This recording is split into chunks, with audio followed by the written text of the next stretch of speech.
Welcome back. So this is my second YouTube video, and today I decided to talk about something that a lot of people talk about, especially if you're really into fitness or you're trying to lose weight or you're trying to gain muscles. We're going to talk about calorie counting, macro counting, and mindful eating.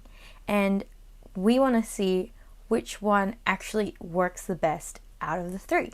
So some of the common fitness goals that we encounter as personal trainers would be either fat loss or muscle gains. So when it comes to these common fitness goals, there's a few common issues that we see why, people don't get results. So it could be a lack of physical activity, or their training program is ineffective, or their food consumption or nutrition is a bit of, it needs a bit of fixing, or it could be all of the above. So when it comes to food consumption and nutrition, unless you're seeing a specialist like a dietitian or nutritionist, the most common approach that personal trainers would actually give you is to calorie count or macro counting. So the question is, which one works best for which fitness goal? So research shows that most people actually underestimate their food intake by 30 to up to 50% of the time. So the reason for this is, people don't know how much calories are on their plate, or they misjudge their portion sizes, so they intend to eat more calories than they should. So for example, if I was feeling a bit hungry after work at night, I'd be thinking of something small, like let's say, for example, a cheeseburger. So it's small, I'd be thinking, okay, it's probably not a lot of calories because it's small, it's not filling. But in reality, a small cheeseburger is about 300 calories. And if I was, let's say, on a 1500 calorie diet, that's already a fifth of what my daily consumption is. So if I add that all together, I could only have 5 cheeseburgers a day. And I'm telling you now, that is not enough. So this is why a lot of experts or fitness professionals recommend food tracking. Food tracking acts like training wheels on a bike. So the training wheels, they act as a guidance to help you balance on your own. So this is like food tracking. So it could take you a short amount of time to learn it, or it could take you a longer period to get the hang of it. Sometimes may be good, sometimes may be shit. But at the end of your training wheel period, we should all end up, like, our goals should all align anyway, which is to know what we're eating, how much should we eat, and when we should eat, and to eventually minimize or completely rule out food tracking. There are some issues with food tracking. So let's say it's time consuming. You have to write down all the ingredients, you have to weigh it, you have to measure it. So yeah, it does take a lot of time. There's also, when you eat out, you don't really know what ingredients are in your food. You can't just get your measuring cup out and then start weighing your food at the restaurant. That's just silly. And, sometimes you just can't be bothered. You're very tired, had a long day. I'm like, I have no time for this. Or you just don't have the right tools. You don't have the app, you don't have a scale, you don't have the measuring cups whatsoever. With the apps, everyone has a phone now. You can get MyFitnessPal. MyFitnessPal writes it all down for you. You can just, easily choose your ingredients now with their extensive list of food on there. I'm sure, and they have a barcode scanner. Like, barcode scanners are like lifesavers. So when it comes to weighing or measuring, I usually do this trick where I don't weigh out or measure the ones that don't really have calories. So let's say your spices or water. So you wouldn't do that. Like, I would just measure the main ones. So let's say my carbs. So I'd be like, okay, my rice, my pasta, my protein, like which is my chicken, my beef, and then vegetables. Sometimes I don't even do vegetables because most of the time vegetables are like little to 0 calories. And yeah, the fats. So like I definitely measure butter, olive oil, cooking oil, whatever. That would make it so much easier on your end to track your food. So yeah, like food tracking, it takes time, but I'm telling you now, it does get easier, especially if you start to incorporate it into your daily routine. One tip that I can give to make it easier is to meal plan. So meal planning is another way of doing this tracking thing. So if you're someone who can't eat the same food consecutively, maybe not, but meal planning will definitely make food tracking easier because at least you know what you'll be eating for the next 2 to 3 days to a week or something, and then you can just track it once and then forget about it. But that just means you have to stick to it. So that's one option to make it easier. And also having just about 10 to 15 recipes of your favorite food or like your favorite ingredients in the meals will make it 10 times easier. Because, you know, you don't want to make it too complicated. Like, you don't want to go all gourmet unless you're really bothered to cook. But, you know, it doesn't have to be super fancy. It's literally your food, your fuel. Like, it's what's gonna make you happy for the rest of the day. So choose ingredients that you love, that are easy to cook, as well as being versatile, so you can use them in different recipes throughout the week. So if you don't want to stick to the same recipe every day, at least have similar ingredients in different recipes. And again, that will make it so much easier. With calorie counting, you actually have to calculate how much calories you need. So your BMR, your basal metabolic rate, your total daily energy expenditures. So you have to calculate all those things to know how much calories you have to eat. And also you need to know your height, your weight, your activity levels, and also your fitness goals. So obviously weight loss or fat loss, muscle gains, two different, ends of the board. And with macro counting, it's the same. You have to know obviously how much you need for each, like how much percentage of your 100% of your plate needs to be carbs, proteins, and fats. So that's pretty much what macro is, macronutrients. And for people who need to lessen their alcohol, you can also track your alcohol intake because that is a lot of carbs. Anyways, again, tracking is pretty labor intensive, so having measuring tools or kitchen scales and apps can help you make this process less daunting. Which one's better? Actually, research shows that people who would just track their food and do nothing else can lose up to 5% of their body weight. So someone who's 100 kilos could lose 5 kilos just by tracking their food. Also, when it comes to do I weigh or do I measure, it's very tricky because you need to know how to read nutritional labels.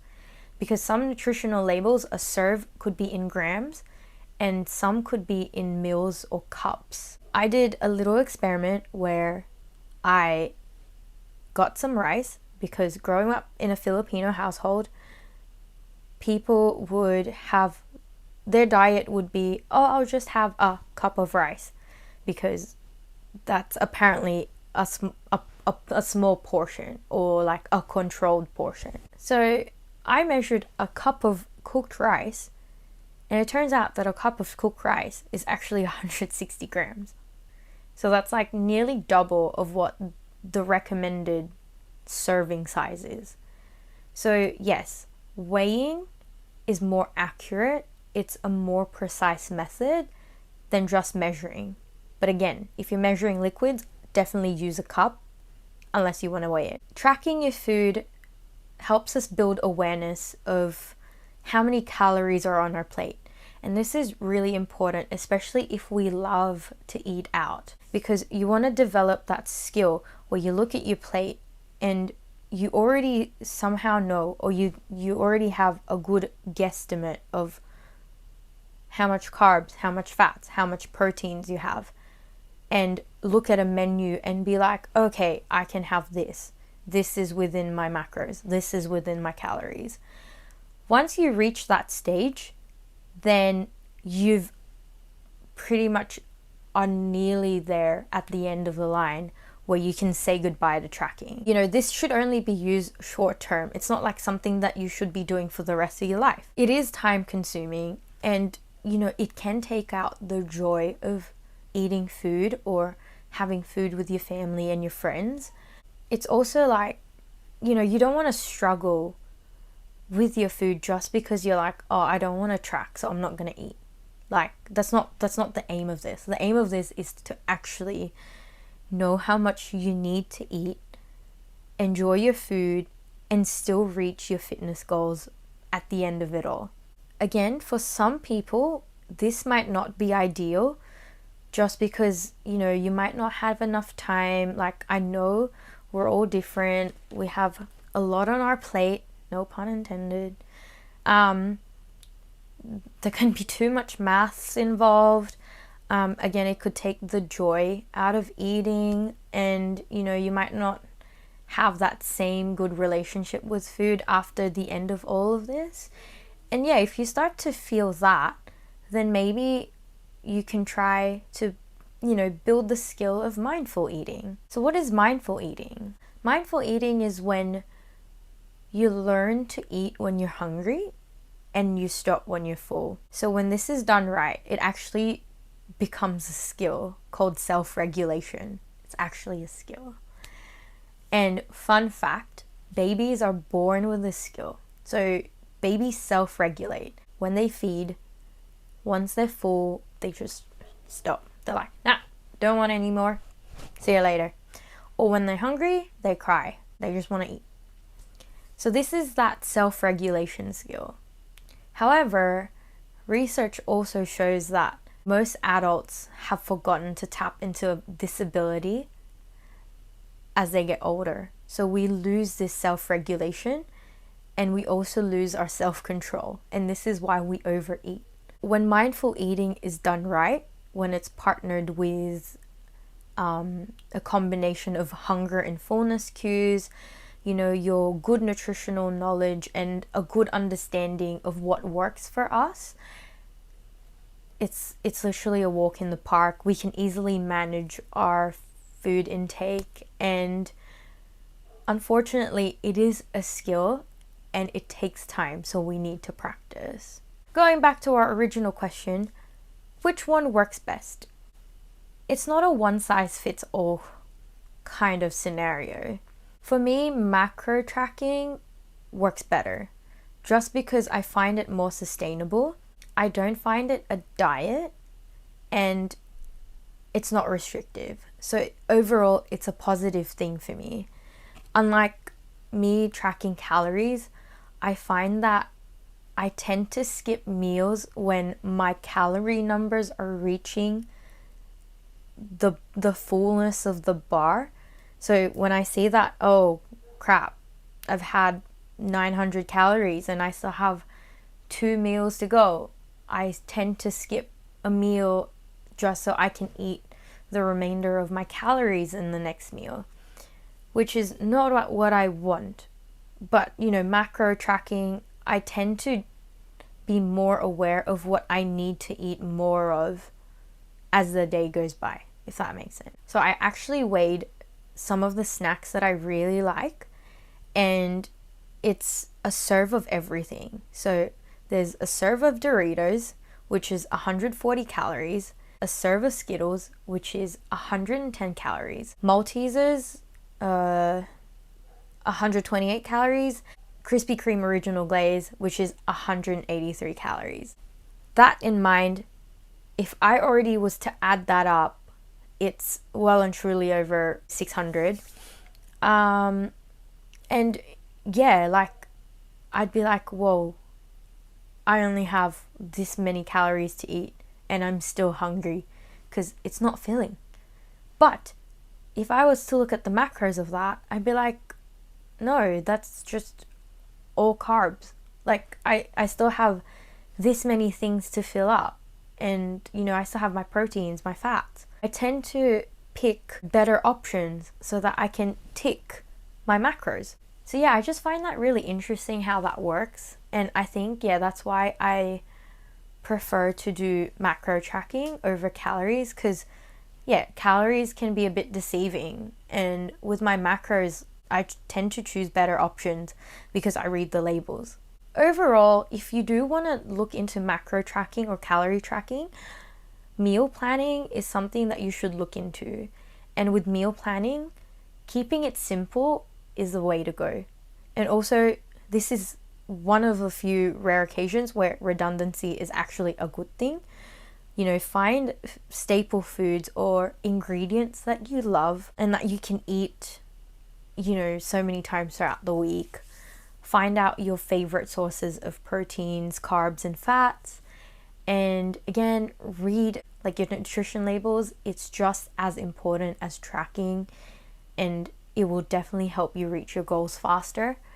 And, plan ahead to make things easier. Think about the next few days or the next week. Have your recipes in rotation and things like that. So yeah, speaking of meal planning, I have a surprise for you lot. Ta-da!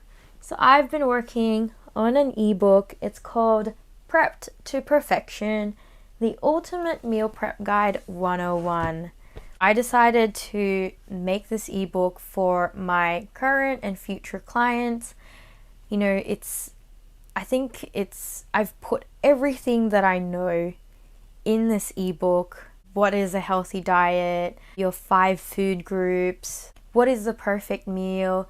There's even cheat sheets on there so that you can have an idea of what sources of proteins, carbs, and fats are out there. I've included how to calculate your BMR and your TDEEs and how to do the cupping for portion sizing, like things like that. There's just so many things on here, and I think that you'll find it really helpful.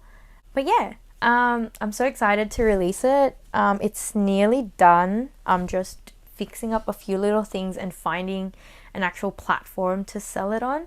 So if you know any good platforms to sell ebooks, please leave it in the comments below. Yes, so you've made it this far. I did say in my last video that at the end of my videos, I'll be putting little Easter eggs for those who actually stay till the end. So it's going to be my ebook, 5 lucky subscribers who will obviously subscribe, comment, and like this video. If you want an ebook, drop it in the comments below, and I'll be choosing 5 lucky people who will be receiving this ebook for free. Again, thanks guys for staying, for supporting me.